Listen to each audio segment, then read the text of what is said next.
నమస్తే, welcome to NH TV. ప్రత్యేక చర్చకు స్వాగతం. గత సంవత్సరం ఆగస్టులో జరిగినటువంటి కోల్కతాలో జరిగినటువంటి సంఘటన ఎవ్వరం కూడా మర్చిపోలేం. యావత్ దేశాన్ని కూడా ఉలిక్కి పడేలా చేసింది. ఒక జూనియర్ డాక్టర్ని అత్యంత దారుణంగా అత్యాచారం చేసి చంపేసినటువంటి సంఘటన, సిబిఐకి అప్పగించడం, ఈ పరిణామాలన్నీ కూడా మనం చూస్తూ ఉన్నాం. ఈ కేసులో ప్రధాన నిందితుడిగా ఉన్నటువంటి సంజయ్ రాయ్కి కోల్కతా సీల్దా సెషన్స్ కోర్టు జీవిత ఖైదు, అంటే చనిపోయే వరకు కూడా జైల్లోనే ఉండాలి అని శిక్షను ఖరారు చేయడం జరిగింది. దీంతో పాటు అతనికి 50,000 రూపాయల జరిమానా విధించడం జరిగింది. అలాగే ప్రభుత్వాన్ని నుంచి, రాష్ట్ర ప్రభుత్వం నుంచి 17 లక్షల రూపాయల నష్టపరిహారాన్ని బాధితురాలి కుటుంబానికి అందజేయాలన్నట్టుగా తీర్పునివ్వడం జరిగింది. అయితే ఈ తీర్పు పట్ల భిన్నమైనటువంటి అభిప్రాయాలు వినిపిస్తున్నాయి. కొంతమంది మరణశిక్ష ఎందుకు విధించకూడదు, ఎందుకు జీవిత ఖైదు శిక్ష విధించారు. మమతా బెనర్జీ కూడా వెంటనే స్పందించడం జరిగింది. మా పరిధిలో ఉండుంటే తప్పకుండా మేము డే 1 నుంచి కూడా మేము డెత్ పెనాల్టీనే, మరణశిక్షనే డిమాండ్ చేస్తున్నామంటూ మమతా బెనర్జీ గారు కూడా, మరి అది హృదయం నుంచి వచ్చిందా, మొసలి కన్నీరా, అది ఇంకా చూసేవాళ్ళు చెప్పాలి. ఈ కోర్టు తీర్పును ఎలా చూడాలి, తర్వాత సంజయ్ రాయ్ కూడా నన్ను ఇరికించేశారు ఈ కేసులో అని చెప్పి ఆయన మాట్లాడడం కూడా జరిగింది. ఈ కేసుకు సంబంధించి మనతో మాట్లాడడానికి, ఈ తీర్పుకు సంబంధించి హైకోర్టు అడ్వకేట్ కరుణాసాగర్ గారు అందుబాటులో ఉన్నారు. కరుణాసాగర్ గారు నమస్తే అండి. నమస్తే. ఫస్ట్ ఆఫ్ ఆల్ చాలా టైం తీసుకున్నట్టుగానే కనిపించింది. అంటే చాలా కాంప్లికేటెడ్ కేసు అయిపోయింది వాస్తవం చెప్పాలంటే. ఇప్పుడు ఆగస్టులో జరిగినట్టుంది ఈ సంఘటన, నాకు గుర్తున్నంత వరకు ఇంత టైం పట్టింది. మీ ఫస్ట్ ఇనీషియల్ రియాక్షన్ ఏంటి? అంటే ఆగస్టు 2024లో జరిగినటువంటి ఈ ఇంటర్న్ డాక్టర్ ఎవరైతే ఉన్నారో రేప్ మర్డర్ కేసులో అప్పటి పోలీస్ ఎవరైతే వెస్ట్ బెంగాల్ పోలీస్ ఉందో ఇనిషియల్ గా కేసును మొత్తం కవరప్ చేసే ప్రయత్నం చేసి, మీ అందరు గుర్తుండొచ్చు, ఆ కేసును సూసైడ్ గా చిత్రీకరించడం, తర్వాత ఆ కేసు మొత్తం కూడా కేసును నీరుగార్చే ప్రయత్నము, ఆ కేసులో అక్కడ ఉన్నటువంటి డాక్టర్ ఆర్జీకర్ హాస్పిటల్ యొక్క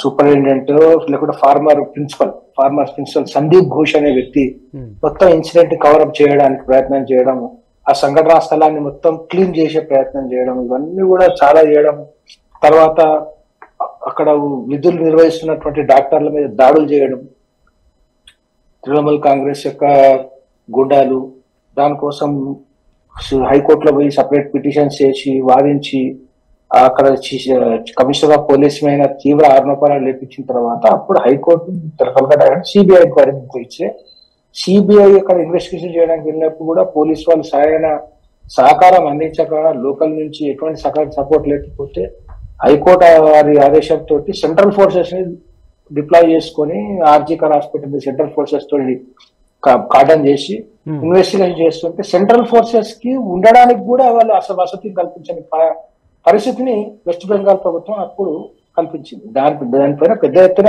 దేశవ్యాప్తంగా కూడా ధర్నాలు జరిగినాయి, మీ అందరికి గుర్తుండొచ్చు. ఇటువంటి సందర్భంలో ఇటువంటి కేసులో సిబిఐ ఇన్వెస్టిగేషన్ చేసిన తర్వాత ఈ సంజయ్ రాయ్ పైన సోల్ అక్యూజ్ గా చూపిస్తూ ఛార్జ్షీట్ ఫైల్ చేసింది. ఈ మొత్తం ఇన్వెస్టిగేషన్ యొక్క తేలిన తర్వాత సంజయ్ రాయ్ మీద ఎక్కడెక్కడ సైంటిఫిక్ ఎవిడెన్సెస్ ఉన్నాయి, హ్యూమన్ ఎవిడెన్సెస్ ఉన్నాయి, ఎలక్ట్రానిక్ ఎవిడెన్సెస్ ఉన్నాయి, వీడియోస్ ఉన్నాయి, అవన్నీ కలెక్ట్ చేసి ఫైల్ చేసిన తర్వాత కోర్టు విచారణ జరిపింది. విచారణ కూడా చాలా ఎక్స్పోజ్ చేయలేదు మీడియాకి, ఎక్కడ కూడా అంతా కూడా సైలెంట్ గా జరిగింది. చేసిన తర్వాత జడ్జిమెంట్ ఇచ్చేటప్పుడు మాత్రమే కన్విక్షన్ అయినట్టు బయటకు వచ్చింది. కానీ ఇంతమంది ఈ రోజు కేసు ఉన్నది, ఎవిడెన్స్ ఉన్నది, వాదనలు ఉన్నాయని చెప్పి కూడా ఏ రోజు కూడా మనం బయటకు వచ్చినట్టు గమనించలేదు. జడ్జిమెంట్ వచ్చింది కాబట్టి ఈ రోజు విషయం చర్చకు వచ్చింది, లేకపోతే ఈ విషయం పబ్లిక్ మర్చిపోయేవాళ్ళు. జనరల్ ఈ రోజు కన్విక్షన్ అయింది కాబట్టి విషయం. అయితే కోఇన్సిడెంటల్లీ ఇదే కన్విక్షన్, ఈ కేసులో కన్విక్షన్ వచ్చిన రోజే కేరళలోని తిరువనంతపురంలో ఒక జడ్జిమెంట్ వచ్చింది. అది కూడా ఒక మర్డర్ కేసులో.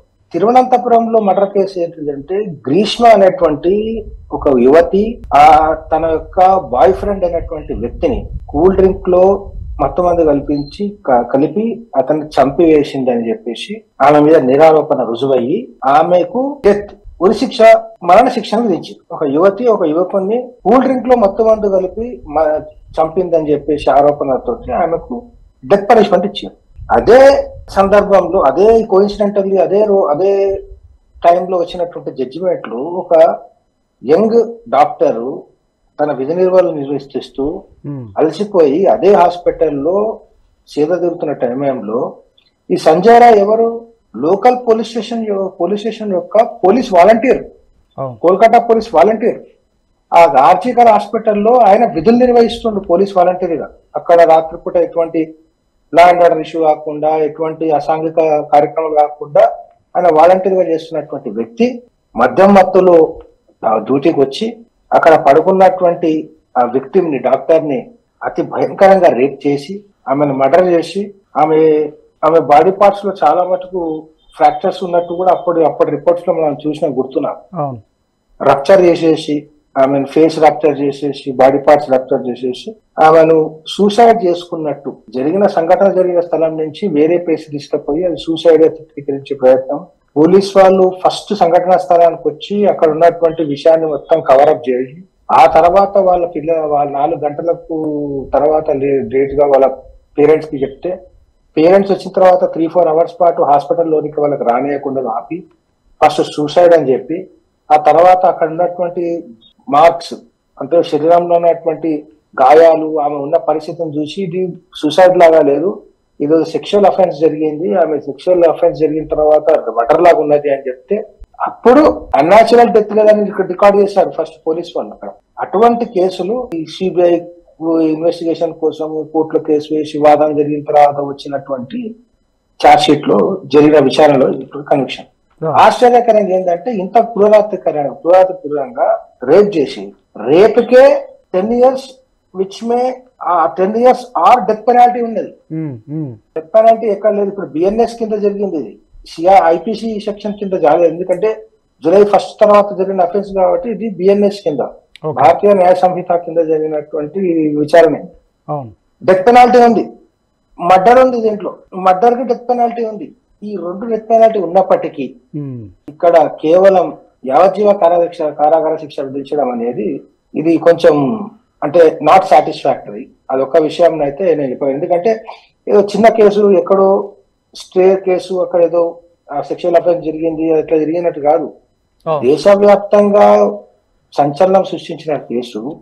హాస్పిటల్లో ఒక డాక్టర్ ని నాటుపూత అదే హాస్పిటల్ చెందిన విధులు నిర్వహిస్తున్నటువంటి వ్యక్తి రేప్ చేసి మర్డర్ చేసి దాన్ని కవరప్ చేసే ప్రయత్నం చేసిన తర్వాత సిబిఐ కేంద్ర ఇన్వెస్టిగేషన్ బలగాలు వచ్చి కేంద్ర పోలీస్ బలగాలు వచ్చి అంతా చేస్తే దాంట్లో శిక్ష పడకపోవడం అనేది కొంచెం నిరుత్సాహపరిచే విషయం. ఈ జడ్జిమెంట్ లో కూడా 172 పేజీల జడ్జిమెంట్ పాస్ చేసి Kolkata high court, Kolkata shield court, sessions court. దాంట్లో వాళ్ళు చాలా రకాలైనటువంటి ఎవిడెన్స్ ని కన్సిడర్ చేశారు కన్విక్షన్ చేయడానికి. ఒకటేమో డిఎన్ఏ రిపోర్ట్.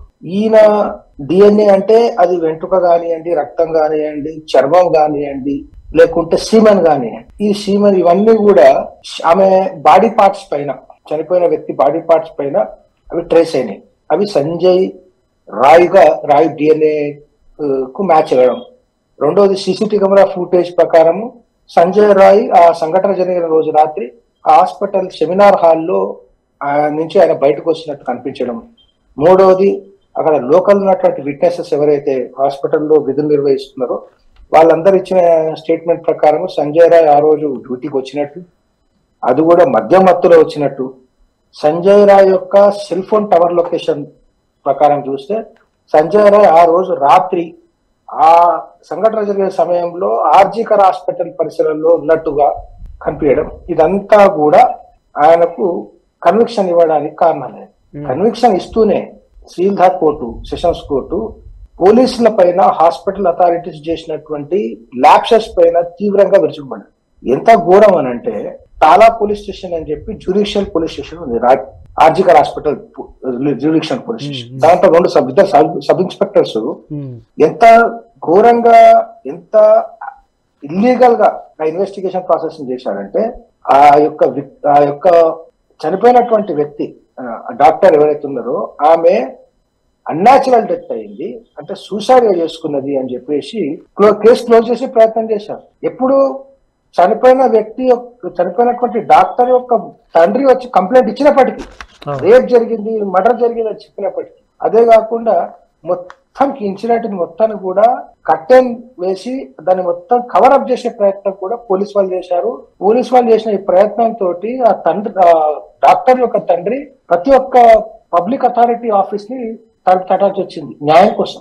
ఇంత సమాజము ఇంత అభ్యున్నతి చెందింది, ఇంత సైన్స్ టెక్నాలజీ ఉన్నప్పటికీ న్యాయం చేయాల్సినటువంటి పోలీసు వాళ్ళు అక్కడ న్యాయం చేయకపోయేసరికి ఒక డాక్టర్ యొక్క తండ్రి ఆయనను అంత ఇబ్బంది పెట్టారు. అదే కాకుండా ఆయన సందీప్ ఘోష్ వాళ్ళు ఏదైతే కవరప్ చేశారో ఇన్సిడెంట్ ని, అక్కడ జరిగినటువంటి సంఘటనను మొత్తం కూడా సూసైడ్ గా చిత్రీకరించే ప్రయత్నం, అక్కడ ఎవిడెన్సెస్ ట్రేస్ చేయకుండా దాన్ని మొత్తం క్లీన్ చేసే ప్రయత్నం, ఇట్లాంటి అనేకమైనటువంటి ఇవన్నీ ఏదైతే చేశారో వీటన్నిటి మీద కూడా చాలా సీరియస్ గా విరుచుకుపడుతూ వాళ్ళ పైన తప్పులను ఎత్తి చూపుతూ ల్యాబ్సెస్ ని పోలీస్ వాళ్ళు ఆయన హాస్పిటల్ కలెక్ట్ చేసిన ల్యాబ్సెస్ ఎత్తి చూపుతూ ఈ ఉన్నటువంటి ఈ యొక్క, అంటే నాకు తెలిసి సిబిఐ వాళ్ళు కనుక ఇన్వెస్టిగేషన్ చేసి ఉండకపోతే ఈ కేసులో అతన్ని అక్విటల్ చేసేవాడు. ఎందుకంటే ఈ మాత్రం కూడా ఎవిడెన్సెస్ కలెక్ట్ చేయకపోతుంది నా అనుమానం.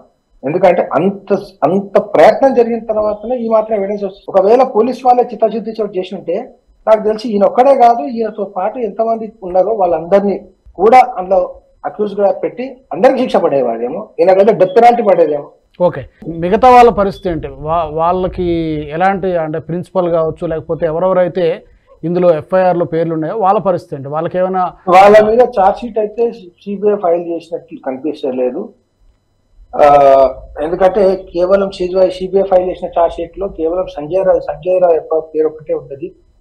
ఆయన హాస్పిటల్ ఫార్మర్ ప్రిన్సిపల్ గానీ మిగతా ఎవరైతే ఈ కేసులో డైరెక్ట్ గా ఎవిడెన్సెస్ ట్యాంపరింగ్ చేసేటువంటి ప్రయత్నం చేశారో వాళ్ళ పేర్లు ఇక్కడ కూడా ఛార్జ్ షీట్ లో లేవు. మరి వాళ్ళ మీద వాళ్ళని కేసులో పెట్టడానికి సరైన సాక్ష్యాధారాలు లేకపోవడమా, లేకపోతే అప్పటికి సాక్ష్యాధారాలను మొత్తం కూడా చెరిపేశారా అన్నది ఒకటి. ఇది చాలా అనుమానాస్పద విషయం. మమతా బెనర్జీ రియాక్షన్ ఎలా చూస్తారు? మమతా బెనర్జీ గారు వెస్ట్ బెంగాల్ చీఫ్ మినిస్టర్. ఈ సంఘటన జరిగినప్పుడు కూడా తానే వెస్ట్ బెంగాల్ చీఫ్ మినిస్టర్, తానే వెస్ట్ బెంగాల్ హోమ్ మినిస్టర్, తానే వెస్ట్ బెంగాల్ హెల్త్ మినిస్టర్ కూడా. రెండు మినిస్టర్లు తన దగ్గరనే పెట్టుకొని ఇంత పెద్ద సంఘటన జరిగి దేశవ్యాప్తంగా దానిపైన నిరసనలు వ్యక్తుంటే కోర్టు ఇన్వాల్వ్ అయ్యి సిబిఐ ఇన్వాల్వ్ అయితే మమతా బెనర్జీ ఏం చేసింది? తన చేతిలో ఉన్నటువంటి హోమ్ మినిస్ట్రీని వాడకుండా మమతా బెనర్జీ తన గవర్నమెంట్ పైనే తాను నిరసన వ్యక్తం చేస్తూ ప్రొటెస్ట్ మార్చ్ చేసింది. ఆర్జీకర్ హాస్పిటల్లో చనిపోయినటువంటి డాక్టర్ కి న్యాయం చేయాలి అని చెప్పి ఆమె వేసింది. ఆమె చేతిలో పవర్ ఉంది, హోమ్ మినిస్టర్ ఆమె చేతిలో ఉంది, హెల్త్ మినిస్టర్ ఆమె చేతిలో ఉంది. ఆమె ఇవన్నీ ప్రివెంట్ చేయొచ్చు, ఇట్లా ఇన్వెస్టిగేషన్ ల్యాబ్సెస్ ని ప్రివెంట్ చేయొచ్చు.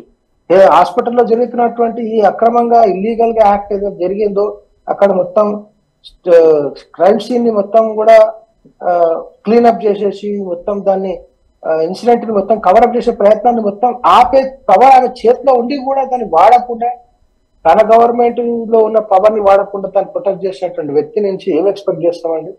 పొలిటికల్ డ్రామా తప్ప ఇంకోటి కాదు. వాళ్ళు ఇన్వెస్టిగేషన్ చేస్తుంటే, పోలీసు వాళ్ళు ఇన్వెస్టిగేషన్ ఉంటే అసలు ఆ కేసు ఎప్పటికీ ఇన్వెస్టిగేషన్ కాకపోతుండే. ఒకటి, ఇప్పటికీ ఇన్వెస్టిగేషన్ పూర్తి కాకపోతుండే. రెండు, ఛార్జ్ షీట్ ఫైల్ చేసిన ఎటువంటి ఎవిడెన్సెస్ కలెక్ట్ చేయకపోతుండే అని నేను ప్రధానంగా నమ్ముతున్నాను. ఇది పొలిటికల్ స్టేట్మెంట్ కాదు. అక్కడ జరిగినటువంటి ఇన్సిడెంట్స్, ఆ క్రానాలజికల్ ఈవెంట్స్ చూస్తా ఉంటే ఎవరికి కూడా మమతా బెనర్జీ గవర్నమెంట్ లో ఉన్న పోలీస్ వాళ్ళు ఆ ఇన్సిడెంట్ పైన చిత్తశుద్ధితోటి విచారణ జరిపే ప్రయత్నం చేసేవారు కాదని నమ్ముతున్నాం. లేకపోతే సిబిఐ ఎందుకు వస్తుందండి? కోర్టు ఎందుకు కన్విన్స్ అవుతుండే సిబిఐ ఎంక్వైరీ ఇవ్వడానికి? సెంట్రల్ ఫోర్సెస్ ఎందుకు రావాల్సి వస్తుండే? వచ్చిన సెంట్రల్ ఫోర్సెస్ కి వీరు కనీసం ఫుడ్, అకామిడేషన్స్ కల్పించలేదు, నిరాకరించారు ఈ స్టేట్ గవర్నమెంట్. అటువంటి గవర్నమెంట్ ఏం ఎక్స్పెక్ట్ చేస్తామండి? కేవలం పొలిటికల్ స్టేట్మెంట్ తప్ప ఇంకోటి కాదు. ఏ కేసులో అయినా జడ్జిమెంట్ రావాలంటే కోర్టు ఇన్వెస్టిగేషన్ చేయదు.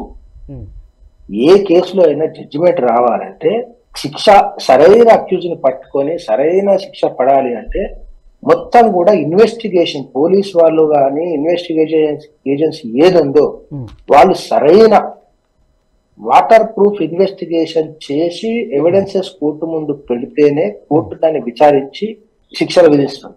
ఓకే. కోర్టు సంఘటనా స్థలానికి వెళ్ళి చూడదు. అయితే ఇప్పుడు తీర్పు పట్ల భిన్నమైనటువంటి అభిప్రాయాలు వ్యక్తమవుతున్నాయి కాబట్టి చివరిగా ఒకటి, ఇది సరిపోదు, డెత్ సెంటెన్స్ కావాలని చెప్పి చాలామంది డిమాండ్ చేస్తున్నారు. ఇప్పుడు ఈ తీర్పు పైన సంజయ్ రాయ్ పైకోర్టుకు వెళ్ళడానికి ఎంతవరకు ఆస్కారం ఉంది? డెఫినెట్గా వెళ్ళే అవకాశమే కనిపిస్తుంది. డెఫినెట్ గా ఆయన అప్పీల్ ఉంటుంది, రైట్ టు అప్పీల్ ఉంటుంది. డెఫినెట్ గా సంజయ్ రాయ్ వెళ్ళొచ్చు.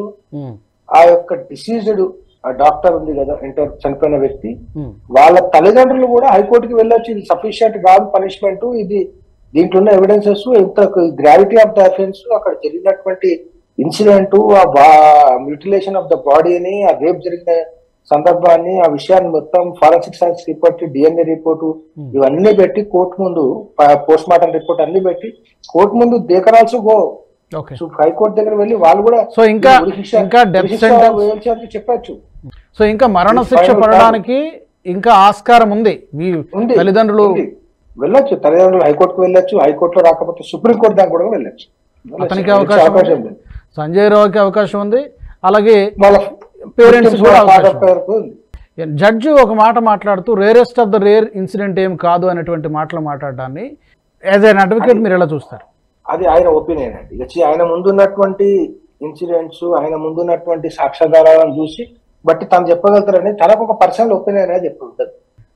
కోర్టు ముందు ప్రవేశపెట్టిన సాక్ష్యాధారాలు, సైంటిఫిక్ ఎవిడెన్సెస్ కానీ, హ్యూమన్ ఎవిడెన్సెస్ కానీ, ఏది ఉన్నా కానీ దాన్ని బట్టి అది తన ఒపీనియన్ ఉండొచ్చు. ఆ ఒపీనియన్ తోటి if you are not okay with that opinion you can approach high court. అది ఫైనల్ కాదు కదా. కరెక్ట్. కానీ జడ్జిమెంట్ ఇవ్వాలి కదా, జడ్జిమెంట్ ఫైనల్ కాదు, జడ్జిమెంట్ మీద అప్పీల్ వెళ్ళొచ్చు. అలాగే కోర్టు చెప్పినటువంటి ఈ 17 లక్షల రూపాయల నష్టపరిహారం అనేది ఏ మేరకు సరిపోయింది? నిజానికి 17 లక్షలు కాదు, కోటి రూపాయలు ఇచ్చినా కూడా పోయిన ప్రాణాన్ని ఎవరు తీసుకురాలేరు. వాస్తవం అది. 100 కోట్లు ఇచ్చినా తీసుకురాలేరు కదా. కాకపోతే 17 లక్షల రూపాయలతో ఇంత పెద్ద, అంటే ఒక డాక్టరు ఎదిగొచ్చినటువంటి కూతురు, అంత పెద్ద ఇన్సిడెంట్ జరిగిన తర్వాత కేవలం 17 లక్షల రూపాయలు సరిపోతుందా అనే వాళ్ళు కూడా చాలామంది సోషల్ మీడియాలో మనకు వస్తూ ఉన్నాయి. భారతీయ న్యాయ సురక్షా సంహితలో కొత్తగా విక్టిమ్ కాంపెన్సేషన్ స్కీమ్ అని చెప్పి ఒక స్కీమ్ తీసుకురావడం. ఓకే. సెక్షువల్ అఫెన్సెస్ కేసెస్ లో ఎవరైతే విక్టిమ్స్ ఉంటారో వాళ్లకు state government victim compensation scheme కింద వాళ్లకు పే చేయాల్సి ఉంటుంది. దాని ప్రకారం ఇచ్చినటువంటి అమౌంట్ అంతే. ఆ సమ్మ ఏదైతే ఇచ్చారో అది కేవలం కాంపెన్సేషన్ మాత్రమే.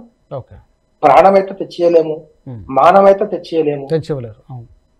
అండ్ కాంపెన్సేషన్ కింద ఎంతో అంత వాళ్ళకు ఆర్థికంగా సాయిస్తే వాళ్ళు రేపొద్దున సమాజంలో తిరిగి, ఇప్పుడు ఇంట్లో అంత ఇన్సిడెంట్ జరిగితే తల్లిదండ్రులకు కూడా మానసిక క్షోభ ఉంటుంది కదా. తప్పకుండా ఉంటుంది. దాన్ని ఎవరు తీర్చలేదు, ఏం ఇచ్చినా తీర్చలేము. కానీ ఒక గెస్టర్ గా, విక్టిమ్ కంపెన్సేషన్ గెస్టర్ గా స్టేట్ గవర్నమెంట్ ఆ బాధ్యత తీసుకోవాలి. యాక్చువల్ గా అది ప్రివెంట్ చేయాల్సిన బాధ్యత కూడా స్టేట్ దే. కరెక్ట్. అటువంటి సంఘటనలు జరగకుండా ప్రివెంట్ చేయాల్సినటువంటి బాధ్యత స్టేట్ దే. సంఘటన జరిగితే, ఒకవేళ అంతటా పోలీసు ఉండదు కాబట్టి సంఘటన జరిగితే సంఘటనకు కారకులైన వారిని they should be brought to the book. సరైన వాళ్ళకి తీసుకొచ్చి ఇన్వెస్టిగేషన్ కరెక్ట్ గా చేసి వాళ్ళకి శిక్ష పడే బాధ్యత కూడా స్టేట్ దే. ఇవన్నీ స్టేట్ వే కాబట్టి, ఎందుకంటే స్టేట్ రెస్పాన్సిబుల్ కదా హోమ్ అంటే. ప్రతి ఒక్క పౌరుని రక్షణ, పరువు, వాళ్ళ ప్రాణము, ఆస్తి, అందరి రక్షణ బాధ్యత స్టేట్ దే. They are elected for that కదా. స్టేట్ ఉన్నదే అందుకు కాన్స్టిట్యూషన్ లో right, directive principles of state పాలసీలో ఉంటుంది రైట్. స్టేట్ చేయాల్సిన బాధ్యత కాబట్టి స్టేట్ విక్టిమ్ కాంపెన్సేషన్ స్కీమ్ కింద వాళ్ళకి అలాట్ చేశారు. అట్లా కాకుండా సంజయ్ రాయ్కి లైఫ్ సెంటెన్స్ తో పాటు 50,000 జరిమానా కూడా విధించారు. అంటే 50,000 అంటే దాంట్లో శిక్ష ఎంత ఉంటే అంత వెళ్తారు, బియాండ్ దట్ వేయలేదు చట్ట ప్రకారం. ఓకే కరుణాసాగర్ గారు, చూద్దాం మరి ఈ కేసుకు సంబంధించి ఫ్యూచర్లో ఏం జరుగుతుందో. సంజయ్ రాయ్ పైకోర్టుకు వెళ్తారా, మరి ఆమె తల్లిదండ్రులు కూడా పైకోర్టుకు వెళ్తారా? చాలామంది రకరకాల అభిప్రాయాలు వ్యక్తం చేస్తున్నారు. మనం రాబోయే రోజుల్లో చూద్దాం ఏం జరుగుతుందో. ఏదేమైనా కూడా ఈ శిక్ష అనేది భవిష్యత్తులో మరొకరెవరూ కూడా ఇలాంటి తప్పు చేయడానికి భయపడేలా ఉండాలనేది ఒక సగటు భారతీయుడి ఆవేదన, అభిప్రాయం. తప్పు చేయాలని ఆలోచన కూడా రావద్దు. So thank you so much. ధన్యవాదాలు కరుణాసాగర్ గారు. Thank you so much for joining us. ఇక ఈ అంశానికి సంబంధించి మీ అభిప్రాయాలను కూడా కామెంట్ల రూపంలో తెలియచేయండి. ఈ తీర్పు పైన, అలాగే ఈ తీర్పుతో బాధితురాలి కుటుంబానికి న్యాయం జరిగిందా ఏంటి? తప్పకుండా తెలియచేయండి కామెంట్ రూపంలో. లైక్ చేయండి, ఈ వీడియో మీకు నచ్చినట్లయితే షేర్ చేయండి, బెల్ బటన్పై క్లిక్ చేయడం మర్చిపోవద్దు. ఇంతవరకు NH టీవీని సబ్స్క్రైబ్ చేసుకునే వాళ్ళు ఉంటే తప్పకుండా సబ్స్క్రైబ్ చేసుకోండి. జాతీయవాద జర్నలిజాన్ని ప్రోత్సహించండి. జై హింద్. ఈ వీడియో మీకు నచ్చినట్టయితే లైక్ చేయండి, 10 మందికి షేర్ చేయండి, అలాగే కామెంట్ల రూపంలో మీ అభిప్రాయాలను మాతో పంచుకోండి. Nationalist hub group of channels ను సబ్స్క్రైబ్ చేసుకుని తెలుగునాట జాతీయవాద జర్నలిజాన్ని ప్రోత్సహించండి. ఈ వీడియో కింద ఉన్న బెల్ ఐకాన్ పై క్లిక్ చేయడం మర్చిపోవద్దు.